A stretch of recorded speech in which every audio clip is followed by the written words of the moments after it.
Sainte Thérèse d'Avila, le château de l'âme ou le livre des demeures. Troisième demeure, chapitre 1er. Elle traite du peu de sécurité que nous pouvons posséder tant que nous vivons dans cet exil, malgré l'état élevé où nous serons parvenus. Elle montre comment il convient de marcher toujours avec crainte et donne quelques avis utiles. Que dirons-nous à ceux qui, par la miséricorde de Dieu, ont remporté la victoire dans ces combats et qui, par leur persévérance, sont entrés dans les troisièmes demeures? Que leur dirons-nous, si ce n'est « Bienheureux l'homme qui craint le Seigneur ». Ce n'est pas une petite faveur que Sa Majesté m'est accordée en me donnant à l'heure présente le sens de ce verset en castillan, tant je suis inapte sur ce point. Oui, c'est à juste titre que nous l'appelons bienheureux, celui-là, car s'il ne retourne pas en arrière, il se trouve, d'après ce que nous pouvons en juger, dans le vrai chemin du salut. Nous voyons par là, mes sœurs, combien il est important de remporter la victoire dans les combats dont nous avons parlé. Je regarde en effet comme certain que le Seigneur ne manque jamais de mettre le vainqueur en sûreté de conscience, et ce n'est pas là un petit bienfait. Je dis en sûreté de conscience, et je dis mal, car il n'y a pas de sécurité en cette vie. Voilà pourquoi vous devez toujours comprendre qu'en m'exprimant de la sorte, je suppose que l'âme n'abandonne pas la voie où elle a commencé d'entrer. C'est une bien grande misère que celle de notre vie d'ici-bas. Nous devons toujours être comme ceux qui ont les ennemis à leur porte. Ils ne peuvent dormir ou manger que les armes à la main, car ils redoutent à tout instant que l'on ne fasse quelque brèche à leur forteresse. Ô mon Seigneur et mon bien, comment voulez-vous que nous aimions une vie si misérable? Il nous serait impossible de ne pas vouloir et de ne pas demander que vous nous en sortiez si nous n'avions l'espérance de la perdre pour vous ou de la consacrer véritablement à votre service. Et surtout, si nous ne comprenions que telle est votre volonté. Mais si tel est votre bon plaisir, ô mon Dieu, mourons avec vous, comme disait saint Thomas, car vivre sans vous, et dans la crainte que l'on peut vous perdre à jamais, qu'est-ce, sinon mourir 1000 fois? Voilà pourquoi je vous le dis, mes filles. La félicité que nous devons demander est celle qui consiste à nous trouver en sécurité avec les bienheureux. Car au milieu de toutes les craintes d'ici-bas, quel bonheur peut goûter une âme qui n'a d'autre joie que celle de contenter Dieu? Et cependant, sachez que certains saints, après avoir goûté cette joie, et une autre beaucoup plus élevée encore, sont tombés dans des péchés graves. Or, avons-nous l'assurance que Dieu nous tendra la main? Je veux dire, nous accordera son secours spécial pour nous relever et pour faire pénitence comme eux? Je vous l'assure, mes filles, cette pensée me donne une telle frayeur que je ne sais comment je puis écrire ces lignes. Je ne sais même pas comment je puis vivre dès lors que le souvenir m'en revient si souvent. Demandez à Sa Majesté, mes filles, qu'elle-même soit toujours vivante en moi, car sans cela, quelle sécurité pourrais-je avoir après une vie aussi mal employée que la mienne? Ne vous laissez pas aller au chagrin en entendant cet aveu, comme j'ai constaté que vous en avez eu quelquefois lorsque je me suis exprimée de la sorte. Ce sentiment venait de ce que vous auriez voulu que j'eusse été très sainte. Et vous avez raison. Je le souhaiterais également. Mais que puis-je faire dès lors que j'ai perdu ce bonheur uniquement par ma faute? D'un autre côté, je n'ai pas à me plaindre de Dieu. Il n'a pas manqué de m'accorder tous les secours nécessaires pour que vos désirs fussent remplis.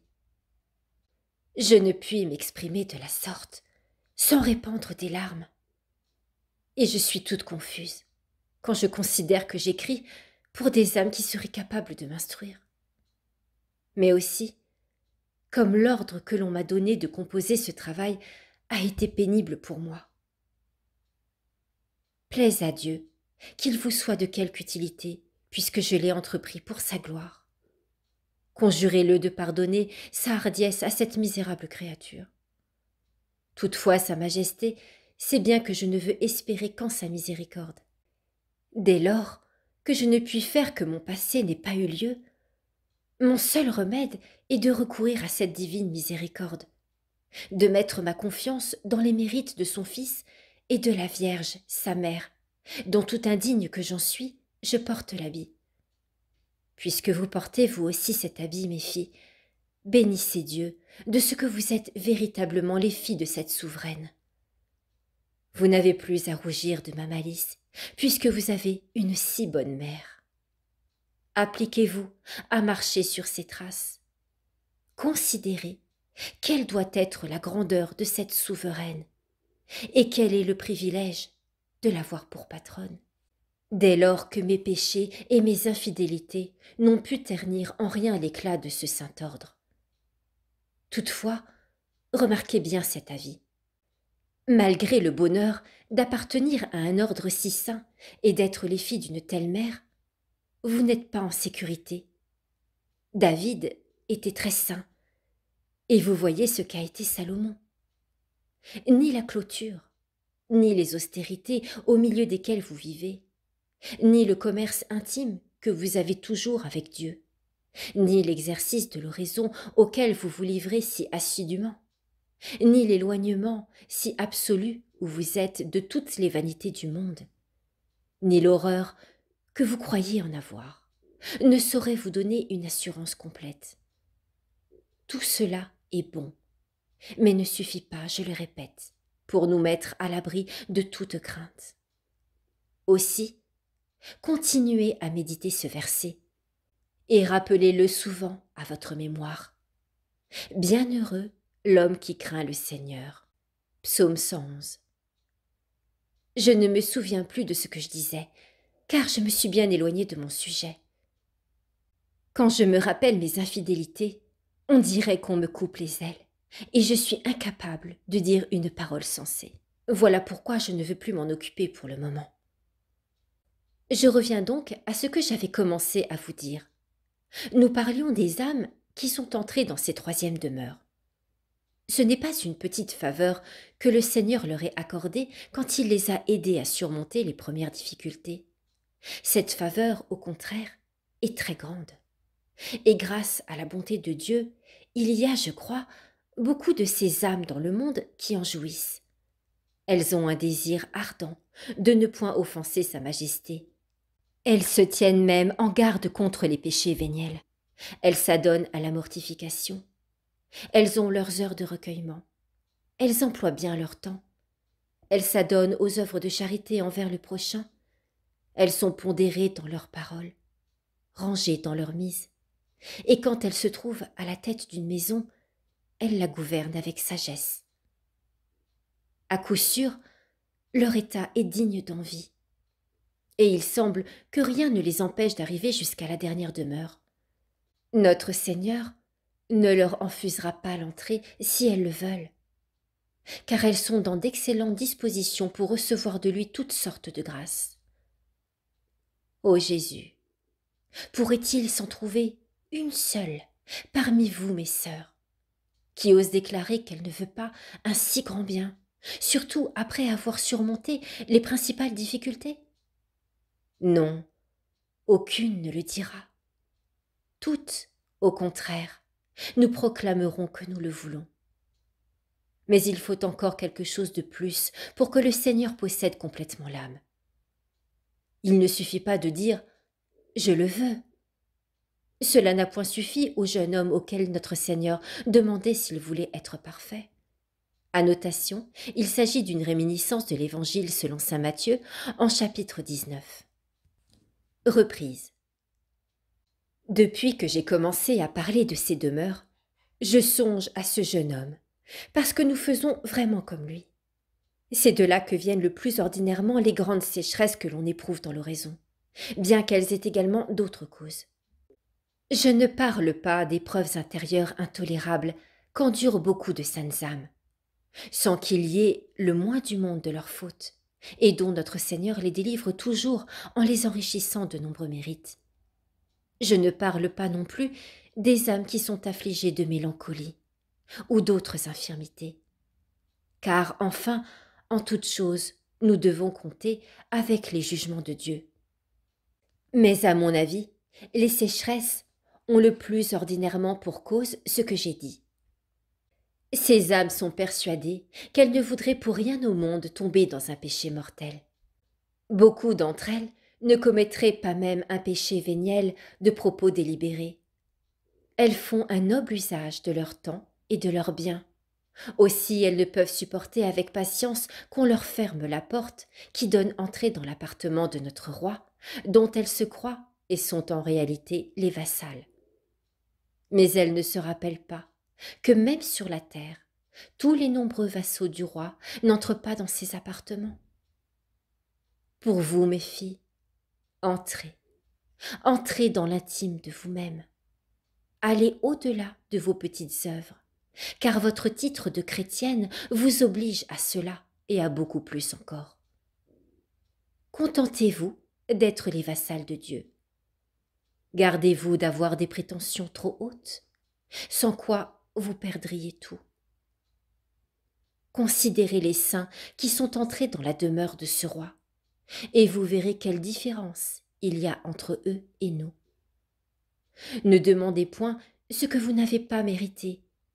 Quand on a offensé Dieu comme nous, il ne devrait pas même nous venir à la pensée que malgré tous les services que nous lui rendons, nous pourrons mériter la faveur accordée aux saints. Ô humilité! Ô humilité! Je ne sais quelle tentation j'ai en ce moment, mais je ne puis croire que les âmes qui sont si affectées de ces sécheresses ne manquent pas un peu de cette vertu. Je ne parle point de ces grandes épreuves intérieures dont il a été question, et qui affligent beaucoup plus qu'un simple manque de dévotion. Pour nous, mes sœurs, éprouvons-nous nous-mêmes, ou bien que le Seigneur nous éprouve. Il sait bien le faire, quoique très souvent, nous ne voulions pas le comprendre. Revenons à ces âmes qui se conduisent en tout avec tant de sagesse. Considérons ce qu'elles font pour Dieu, et nous verrons bientôt que nous n'avons aucun motif de nous plaindre de Sa Majesté. Si, en effet, lorsque notre Seigneur nous dit comment il faut agir pour être parfait, nous lui tournons le dos et nous nous en allons tristes comme le jeune homme de l'Évangile, que voulez-vous que fasse Sa Majesté qui doit mesurer la récompense à l'amour que nous lui portons? Cet amour, mes filles, ne doit pas être un produit de notre imagination. Il faut le prouver par les œuvres. Ne croyez pas néanmoins que le Seigneur ait besoin de nos œuvres. Il se contente de trouver en nous la volonté ferme de les accomplir. Il nous semblera que nous avons déjà fait tout ce qu'il faut. Nous avons revêtu l'habit de la religion et nous le portons de bon cœur. Nous avons renoncé par amour pour Dieu à tous les plaisirs du monde et à tous nos biens. N'aurions-nous laissé que défiler comme Saint Pierre? Que devant Dieu, celui-là donne beaucoup, qui donne tout ce qu'il a. Cette disposition est très bonne, pourvu que nous y persévérions et que nous ne retournions pas au milieu des reptiles des premières demeures, même par le désir.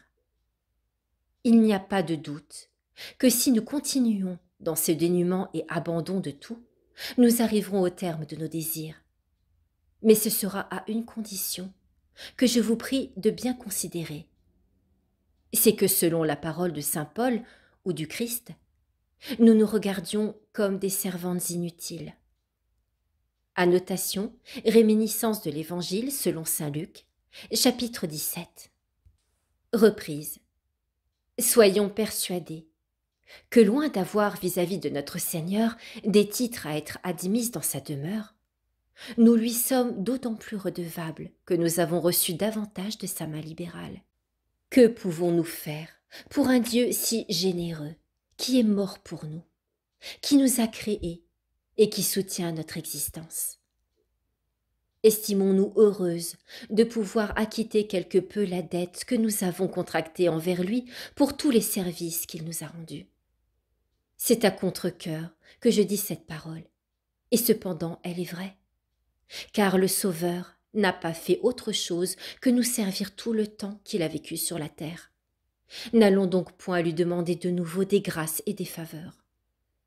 Méditez attentivement, mes filles, certaines vérités que je vous marque ici, quoique d'une manière confuse, parce que je ne sais pas m'exprimer plus clairement. Le Seigneur vous en donnera l'intelligence, et elles vous serviront à puiser dans les sécheresses l'humilité et non l'inquiétude, comme le prétend le démon. Croyez-moi, l'âme qui possède une humilité vraie ne recevrait-elle jamais de Dieu la moindre consolation, se tiendra dans une paix et une conformité parfaite à sa volonté, et elle sera plus heureuse que d'autres au milieu des consolations. Souvent même, comme vous l'avez vu, la divine majesté accorde ses consolations aux plus faibles, qui pourtant ne voudraient pas, je crois, les échanger pour les malvertus des âmes éprouvées par les sécheresses. Ne sommes-nous pas, en effet, plus portés à rechercher les contentements que la croix?